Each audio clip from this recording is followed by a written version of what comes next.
Hi అండి, welcome to Missamma చెప్పే కథలు. ఇప్పుడు మీరు వినబోతున్న కథ ఉత్తరం.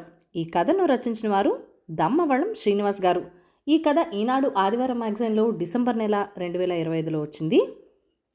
తాళం చెవి తెరిచి ఇంటి తలుపు తీసి లైట్ వేయగానే ఎదురుగా కనిపించింది చూసి ఆశ్చర్యమేసింది. గబగబా 2 అడుగులు వేసి వంగి నేల మీద పడున్న దాన్ని అందుకుని చూస్తే అదో ఉత్తరం.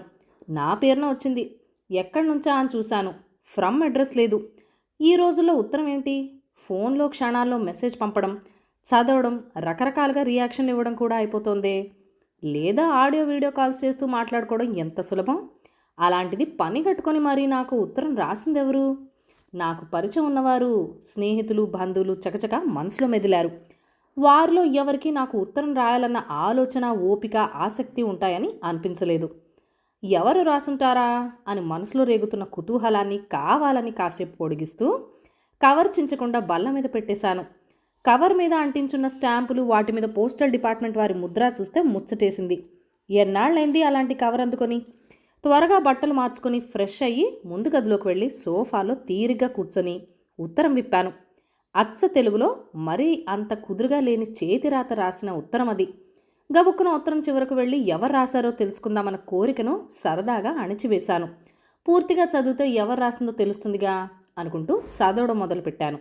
అయితే మొదటి పదం చదవగానే రాసిందెవరో తేలిపోయింది. ఆసక్తిగా చదవసాగాను. నాన్న, ఉత్తరం రాసింది నేనేనని అర్థమైంది కదా? అవును, నేనే, నీ ఏకైక సుపుత్రుణ్ణి. నీతో ఏదైనా చెప్పాలంటే ఫోన్ చేసో లేదా మెసేజ్ చేసో చెప్పచ్చు. నీ జవాబు కూడా వెంటనే దొరుకుతుంది. అయితే నా సొంత చేతి రాతతో మనం రోజు మాట్లాడుకునే తెలుగు భాషలో కుడి చేత్తో పెన్ను కుదురుగా పట్టుకుని అక్షర దోషాలు లేకుండా చూసుకుంటూ మనసులోని భావాలను పదాలుగా కూర్చుతూ ఇదంతా నువ్వు చిరునవ్వుతో చదవడం సరదాగా ఊహించుకుంటూ తెల్ల కాగితం మీద రాసిన ఉత్తరం ఖచ్చితంగా వాట్సాప్ మెసేజ్ కన్నా 1000 రెట్లు బాగుంటుందని అంతా ఒప్పుకునే నిజం. మరైతే ఎందుకని జనాలు ఉత్తరాలు రాసుకోరు అంటే ఓపిక లేక, ఉరుకులు పరుగులతో జీవితం గడుపుతూ సెల్ ఫోన్కి కట్టు బానిసలా మారి ఎప్పుడూ దేనికి టైం లేదని చిరాకు పడుతూ ఒత్తిడే ఊపిరిగా బతికే కాలం ఇది. నేను మాత్రం అలాంటి వాడిని కాను అని ఊరికే అనుకోవటమే కాక నాకు నేనే నిరూపించుకోవాలి అనిపించింది. వెంటనే పనులన్నీ పక్కన పెట్టి సెల్ ఫోన్ని ఫ్లైట్ ఎక్కించి తీరిగ్గా నీకు ఉత్తరం రాస్తున్నా. నీకు గుర్తుందా నాన్న, చిన్నప్పుడు స్కూల్లో లెటర్ రైటింగ్ గురించి చెప్పిన క్లాస్ మిస్ అయితే పరీక్షలకన్నీ నువ్వు నన్ను దగ్గర కూర్చోపెట్టుకుని మరీ ఓపిగ్గా నేర్పావు. తెలుగు రాయడంలో నేను చేసే తప్పులు ఎన్నిసార్లు సరిదిద్దేవాడివో అదంతా గుర్తొచ్చి నవ్వుతో పాటు ఏడుపు కూడా వస్తుంది. ఆ రోజులు ఎంత అద్భుతంగా ఉండేవి. వేసవిలో మనం డాబా మీద పక్కలు వేసుకుని కబుర్లు చెప్పుకుంటూ పడుకునేవాళ్ళం. ఇంట్లో నేల మీద గుండ్రంగా కూర్చుని కొసరు వడ్డించుకుంటూ భోజనం చేసేవాళ్ళం. ఇప్పటిలా ఇంట్లో అందరూ తల ఓ టైంలో కంచం ఒళ్ళో పెట్టుకొని టీవీ లేదా ఫోన్ చూస్తూ అది లేకపోతే తినలేం అనే పరిస్థితి లేదు ఇప్పుడు. అయితే అవన్నీ తీపి జ్ఞాపకాలుగా మాత్రమే మిగిలిపోయాయన్న ఆలోచన నన్ను బాధ పెడుతోంది. నీ మనవడు 9 చదువుతున్నాడు, వయసు ప్రభావం అని నేను తృప్తిపరుచుకుంటున్నా. కానీ వాడి అసహనం చూస్తే దిగులేస్తోంది. చిన్న మాట కూడా పడడు. పెద్ద చిన్న తేడా లేకుండా ఎగిరిపడతాడు. ఇంటికే వచ్చి చదివించే ట్యూషన్ టీచర్ అంటే లెక్కలేనట్టుగా ఉంటాడు. వాడికి సహనం, సంస్కారం నేర్పే సమయం మాకు లేకుండా పోయినాయి. చిన్నప్పుడు ఆటలైపోయి ఇంటికి చేరాక నువ్వెప్పుడు వస్తావా అని ఎదురు చూసేవాడిని. అమ్మను మాటికి అడిగి విసిగించేవాడిని. ఎప్పుడు కోప్పడలేదమ్మా. అంత ఓపికగా ఎలా ఉండేదో. నీ కోడలికి ఆ ఓపికలో 1% కూడా లేదు నీ మనవడి విషయంలో. పాపం అమ్మ ఏ లోకంలో ఎలా ఉందో ఏంటో. ఆవిడ్ని తలుచుకున్నప్పుడల్లా దుఃఖం మనసుపై దాడి చేసి నన్ను ఓడించేస్తుంది. నాకే ఇలా ఉంటే నీ పరిస్థితి ఎలా ఉంటుందో ఊహించుకోగలను. మొన్న మధ్య ఎయిర్ ఇండియా విమానం కూలిపోయి 100 మంది చనిపోయారని తెలిసినప్పుడు నాకెందుకో జీవితం మీద అదోలాంటి విరక్తి ఏర్పడింది. తేరుకోవడానికి 4-5 రోజులు పట్టింది. ఏంటి జీవితం అనిపించసాగింది. మన చేతిలో ఏమీ ఉండదు, అంతా అద్భుతంగా ఉంటుంది అనుకుంటుండగానే అకస్మాత్తుగా జీవితం చిదురునివ్వచ్చు. నీకు ఉత్తరం రాయడానికి ఈ ఫ్లైట్ యాక్సిడెంట్ కూడా ఒక కారణమే. నాకు విషయం బాగా తెలిసొచ్చింది.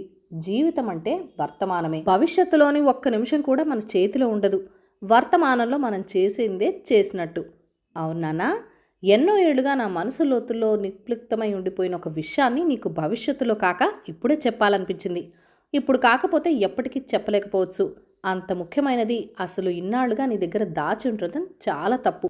నేను చెప్పబోయింది ఏంటా అని నువ్వు ఉత్కంఠంగా ఊపిరి బిగ్గపట్టుకొని మరీ చదువుతావని నాకు తెలుసు. ఇంక సస్పెన్స్ వద్దులే, అదేంటో చెప్పేస్తాను. నువ్వంటే నాకు చాలా ఇష్టం నాన్న. అది ఎంత అంటే మాటలు చెప్పడానికి ప్రయత్నించడం కూడా వృధా అని స్పష్టంగా తెలిసేంత. ఇదే నేను నీకు చెప్పాలనుకున్నది. ఇంతేనా? ఈ మాత్రం దానికి అంత బిల్డప్ అవసరమా అని నువ్వు అనుకోవని నాకు తెలుసు నాన్న. నీ గురించి నాకు తెలీదు. నా ఊహ కరెక్ట్ అయితే ఇప్పుడు నేను చెప్పిన దానికి మొదట నివ్వరపోయి ఆ తర్వాత ఉత్తరం మీదగా చదవడం ఆపేసి ఎదురుగా బళ్ళ మీద కాళ్ళు పెట్టుకుని సోఫాలో వెనక్కి వాలి కళ్ళు మూసుకొని సంతోషంతో కూడిన బాధతో నన్ను గుర్తు తెచ్చుకుంటావు కాసేపు, అవునా? బల్ల మీద కాళ్ళు పెట్టి కూర్చొని అలవాటు నాకు లేదు. అయినా వాడు ఊహించినట్టే ఉత్తరం పక్కన పెట్టి సోఫాలో తల వెనక్కి వాల్చి కళ్ళు మూసుకొని ఆలోచనలోకి జారిపోయాను. మనసు నిండా ఆనందంతో కూడిన పరవశం. ఎంత ఎదిగిపోయాడు వెధవ! ఎదురుగా కూర్చుని నాతో సంభాషిస్తున్నట్టుగా రాశాడా ఉత్తరం. వాడికి నేనంటే ఇష్టమని నాకు బాగా తెలుసు. అయినా కూడా అదే విషయం వాడంత స్పష్టంగా వ్యక్తపరుస్తూ ఉంటే ఎంత బాగుంది. అందుకేనా ఏ బంధుత్వంలోనైనా కమ్యూనికేషన్ ఎంతో ముఖ్యమని చెప్పేది. అలా కాసేపు మైమర్చిపోయి ఉండిపోయాక తడి కళ్ళను తుడుచుకుంటూ ఉత్తరం చదవడం కొనసాగించాను. నేను చెప్పినట్టే చిన్న ఇంటర్వెల్ తర్వాత ఉత్తరం మళ్ళీ చదవడం మొదలుపెట్టావా? Very good. నువ్వు సరిగ్గా పట్టించుకుంటావా లేదో తెలీదు. నా వయసు ఇప్పుడు 45. ఆఫీస్లో పని ఒత్తిడిలో బాగా పెరిగి ఇంట్లో వారి మీద అరవటం విసుక్కోవటం ఎక్కువైంది. అది తప్పని తెలుస్తూనే ఉంటుంది, కానీ ఏమీ చేయలేకపోవటం కూడా బాగా తెలుస్తోంది. ఆవేశం తగ్గాక వచ్చే సరైన ఆలోచనలు నన్ను అపరాధ భావంతో బాధ పెడుతున్నాయి. ఒక్కొక్కసారి నన్ను ఎవరు అర్థం చేసుకోరు అని బలంగా అనిపిస్తోంది. 6 నెలల క్రితం నువ్వు ఇక్కడికి వచ్చినప్పుడు కూడా చాలా చిన్న చిన్న విషయాల గురించి నీ మీదే అర్చేశాను. ఎంతో నొచ్చుకొని ఉంటావు. నేను చేసింది ముమ్మాటికి తప్పే. అయితే ఒక్క విషయం నాన్న, నేను చూపిన అసహనం విసుగు వెనకున్న ఏకైక కారణం నీ మీద నాకున్న చనువు. ఆ చనువుకు పునాది నీ మీద నాకున్న స్వచ్ఛమైన ప్రేమ మాత్రమే. అంటే నేను ఎప్పుడైనా నీ మీద విసుగు ప్రదర్శిస్తున్నాను అంటే నీ మీదున్న ప్రేమను ప్రేమగా ప్రకటించాను అని అర్థం. ఇదే సూత్రం మీ కోడలి విషయంలోనూ వర్తిస్తుంది. తనకిదంతా ఎన్నోసార్లు చాలా స్పష్టంగా చెప్పి నన్ను అర్థం చేసుకోమని కోరాను. తన వల్ల కాలేదు. ఇంట్లో వారి మీద నేను చూపే విసుగు కారణం వాళ్ళంటే నాకున్న చులకన భావం అని తప్పుగా అనుకుంటుంది.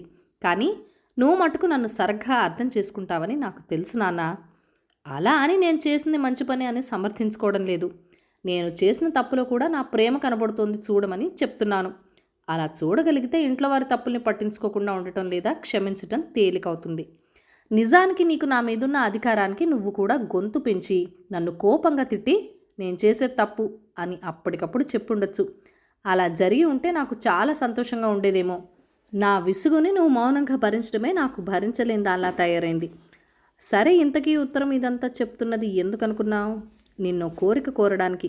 నువ్వు కాదంటావన్న అభిప్రాయంతోనే ఇంత వివరమైన ఉపోద్ఘాతం రాయాల్సి వచ్చింది.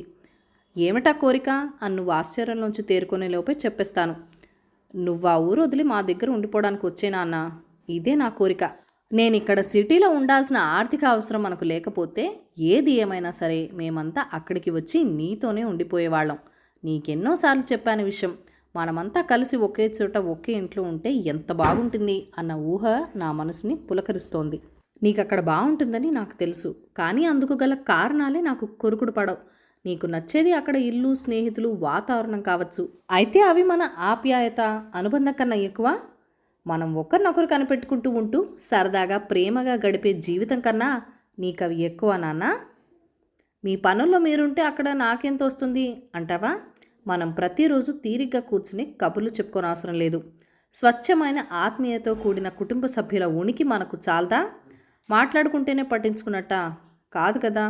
అమ్మ జీవించి ఉండగా విషయం వేరు. అప్పుడు మీ ఇద్దరూ ఒకరికొకరు తోడున్నారన్న తృప్తి నాకుండేది. ఇప్పుడు నవలా ఒంటరిగా మాకు దూరంగా ఉండడం సరికాదు. ఇక్కడికి వచ్చేసి 2-3 నెలలకోసారి అక్కడికి వెళ్ళి స్నేహితుల్ని కలిసి కొద్ది రోజులు గడిపి రావచ్చు. అక్కడ మన ఇల్లు ఎవ్వరీ ఇవ్వకుండా నీ కోసమే ఉంచేద్దాం. ఇక్కడ మన ఇంట్లో నీకో గది కేటాయిస్తానని చెప్పా కదా. ఇక్కడే ఉండి చక్కటి ఆరోగ్యవంతమైన దినచర్య అలవాటు చేసుకో. ఉదయాన్నే మేమంతా వాకింగ్కి వెళ్తాం, ఫోన్ తీసుకెళ్లకుండా. నువ్వు కూడా మాతో పాటు వస్తే ఎంత బాగుంటుంది ఆలోచించు. ఇంట్లో వారితో సరదాగా నడుస్తూ ఫోన్ కాల్స్ మెసేజ్లకు దూరంగా కబుర్లు చెప్పుకుంటూ ఒకరితో ఒకరు నడవటం పోటీ పడుతూ నగరంలోని వేకుజామునే అందాలను వీక్షిస్తూ ఇంతకు మించిన ఆనందం ఇంకేనా ఉంటుందా అని ఆలోచించడం కూడా అవసరం కదూ. సొంత ఊళ్ళోనే ఉండగలగడం నిజంగా అదృష్టమే, కాదని ఎవరు అనరు. అలాంటి అదృష్టం నువ్వు ఎన్నో ఏళ్ళు అనుభవించావు. ఇక ఇప్పుడు మాతో ఉండిపోనానా? ఎందుకంటే సొంత ఊళ్ళో ఉండటం కన్నా తల్లిదండ్రులతో కలిసి ఉండటమే నిజమైన అదృష్టం. అలాంటి అదృష్టాన్ని నువ్వు మాకు ఇక మీదటనైనా కలిగించవు. గతంలోలా నేల మీద హాయిగా బాసం పట్టి వేసుకుని కూర్చోడం కుదరకపోయినా డైనింగ్ టేబుల్ మీద ఫోను టీవీలకు దూరంగా కబుర్లు చెప్పుకుంటూ నీతో కలిసి భోజనం చేయాలనుంది ప్రతిరోజు. నీ మనవడిని నువ్వు తేలిగ్గా దారిలో పెట్టగలవు. చిన్నప్పుడు నాకు నేర్పినట్టే వాడికి కూడా మంచి బుద్ధులు నేర్పి సరైన మార్గం చూపవా నాన్న? ఈ విషయంలో నువ్వు కాక నాకు ఇంకెవరైనా సహాయపడగలరా? ఇక్కడ సాయం అన్న పదం సరైనదేనా? మనసు పెట్టి ఆలోచించు. అమ్మ మనలో లేదనే ఆవేదన లోటు మనిద్దరం తప్ప ఇంకెవరైనా పంచుకోగలరా? ఈ పని మనం ఫోన్లో చేయగలమా చెప్పు. మనిద్దరం ఒకరికొకరం తోడుగా ఉండద్దు. పని ఒత్తిడి వల్ల లేక మరో కారణం వల్ల మీ కోడలకి నాకు మనస్పర్ధలు వస్తే నువ్వు మాకు పెద్ద దిక్కుగా ఉండి ఇద్దరికి సరిచెప్పచ్చు కదా. నువ్వంటే తనకి ఎంతో గౌరవం. ఆఫీస్ విషయాలు ఇంటికి తెచ్చి మనసు పాడు చేసుకోవడం మంచిది కాదు అని తెలుసు, కానీ దాన్ని పాటించడానికి కావలసిన ప్రేరణ లేదేమో అనిపిస్తోంది. నువ్వు కూడా ఇక్కడే మాతో పాటు ఉంటే నేను ఖచ్చితంగా మారుతాను అని నా నమ్మకం. నువ్వు మాతోనే ఉండిపోవటం కన్నా గొప్ప ప్రేరణ ఏది నాకు తెలిసి లేదు. మా అందరికీ దూరమై ఎందుకు వచ్చిన ఒంటరితనం నానా నీకు? అర్జెంటుగా ఇక్కడికి వచ్చి చెప్పడం మర్చాను. నీలాగే రైల్వేలో పనిచేసి రిటైర్ అయిన ఒక పెద్ద మనిషి మా ఇంటి పక్కనే ఉంటాడు. నీకు మంచి కాలక్షేపం. ఇక ముగిస్తాను. ఇంత పెద్ద ఉత్తరానికి జవాబేమివ్వాలా అని ఎక్కువగా ఆలోచించకు. రేయ్ వస్తున్నాను అన్న చిన్న జవాబు చాలు. ఇది తప్ప ఇంకేది రాసినా చెప్పినా నీకో ఉత్తరం రాయాల్సి వస్తుంది. జాగ్రత్త. ఉంటారు మరి. గోపి. ఉత్తరం చదవడం పూర్తి చేసి బాధగా మూలిగాను. చేతులు సన్నగా వణకడం తెలుస్తోంది. కళ్ళు తుడుచుకొని లేచి నిలబడి ఇంట్లో పచార్లు చేయసాగాను. ఉద్వేగంతో కూడిన దుఃఖాన్ని నియంత్రించటం నా వల్ల కావడం లేదు. గోపి మా అబ్బాయి కాదు, రాసింది కూడా నాకు కాదు, పక్క వీధిలో ఉండే రైల్వేలో పనిచేసి రిటైర్ అయిన ఒక పెద్ద ఆయనకి వాళ్ళ అబ్బాయి చెప్పిన ఉత్తరం. మా పేర్లు ఒకటే కావటం, మా ఇంటి నంబర్లు కేవలం ఒక్క అంకె మాత్రమే తేడా ఉండటం, పోస్ట్ మ్యాన్ పొరపాటున ఉత్తరం మా ఇంట్లో వేసిపోయినట్టున్నాడు. ఉత్తరంలో చెప్పిన విషయాలన్నీ మా ఇంట్లో జరిగినట్టుగానే మా అబ్బాయి చెప్తున్నట్టుగానే ఉండటంతో రాసింది నాకు కాదు అన్న అనుమానమే ఎక్కడా రాలేదు. చివర్లో రైల్వే ఉద్యోగం అన్నప్పుడు అర్థమైంది అది ఏ అడ్రస్కు వెళ్లాల్సిన ఉత్తరమో. నా దుఃఖానికి కారణం ఉత్తరం నాకు రాలేదని కాదు. ఉత్తరం చదవాల్సిన పెద్ద ఆయన 2 రోజుల క్రితమే గుండె నొప్పితో పోయాడు. ఉత్తరం చదవకుండానే. స్నేహితుడు కొడుకు పెళ్లికని వెళ్ళి నేను 4 రోజులు ఇంట్లో లేకపోవడంతో ఉత్తరం నా చేతికి అందడం ఆలస్యమైంది. అంతలోనే ఎంత పని జరిగింది. ఆలోచనల్లో దుఃఖంలో మునిగిపోయి తేరుకోవడానికి చాలా సమయం పట్టింది. మొదట వాళ్ళ అబ్బాయి గోపికి జరిగిన పొరపాటు తెలియజేసి ఉత్తరం తిరిగి ఇచ్చేద్దామనుకున్నాను. అలా చేస్తే తను రాసింది తండ్రి చదవలేదని అతడికి రూఢీగా తెలిసిపోతుంది. తండ్రి తన ఉత్తరం చదివాక పోయాడేమో అని అతడు ఏ కోసానైనా అనుకుంటూ తృప్తి పడుతున్నాడేమో. నేనెందుకు అతడికి ఆ తృప్తి లేకుండా చేయాలి? ఇలా ఆలోచించి చివరికి ఆ ఉత్తరం నా దగ్గరే ఉంచేయాలని నిర్ణయించుకున్నాను. అంతేకాదు మనో నిర్ణయం కూడా తీసుకున్నాను. ఉండపళంగా ఊడు విడిచి మా అబ్బాయి దగ్గరకు శాశ్వతంగా వెళ్ళిపోవాలని. కథ సమాప్తం. ఈ కథను లైక్ చేయండి, షేర్ చేయండి. మన ఛానల్ని ఫస్ట్ టైం చూస్తున్నట్లయితే కనుక సబ్స్క్రైబ్ చేసుకుని మీ సపోర్ట్ ఇవ్వండి. మీ అమూల్యమైన ఫీడ్బ్యాక్ అండ్ సజెషన్స్ నాతో కామెంట్ సెక్షన్లో కూడా షేర్ చేసేయండి. Thank you for watching. Bye bye.